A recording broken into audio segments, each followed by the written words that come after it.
Welcome back to the Rise Report. Phoenix is a market I keep getting asked about when it comes to distressed markets, and to be honest, things are improving faster than most people think. If you're still working off the assumption that Phoenix is oversupplied and you're waiting for that to shake out before you look at it again, you're going to be at a major disadvantage in the next market cycle. In this video, I'm going to break down where Phoenix recovery actually stands and why the window to get ahead of it is closing. The number driving this shift is the one that just came out of Phoenix, the highest single quarter apartment absorption this market has ever recorded. Over the last 12 months, the market absorbed 22,000 net new units, which puts it in the top 5 nationally and nearly triples the pre-COVID annual average of about 7,200 units.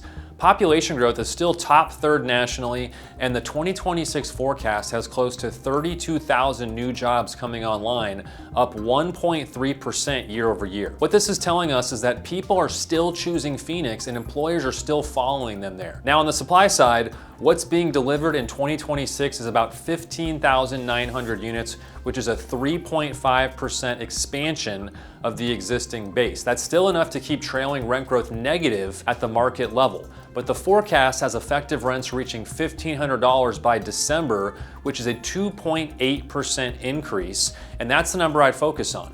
It's the market pricing in where rents are headed once this year's deliveries clear. On the quality side, over the past 5 years of heavy supply, Class A vacancy rose about 100 basis points. Class B rose about 160 basis points, and Class C took the biggest hit, up around 300 basis points.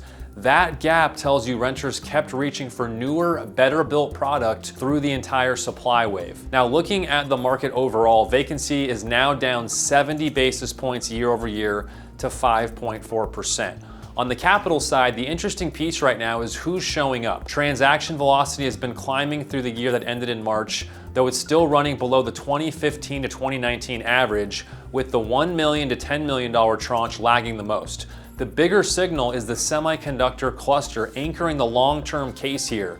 TSMC, Intel, and Amkor, which keeps pulling in the kind of capital that isn't chasing a quick cycle. Phoenix isn't through the supply overhang yet, and that will take time to work off, but record absorption, a 2.8% rent growth forecast, and a supply pipeline that keeps shrinking all point the same direction. The window to get great properties at a great price is real, but it's closing faster than the headlines suggest. I'm Zach with Rise 48, and we'll see you next week.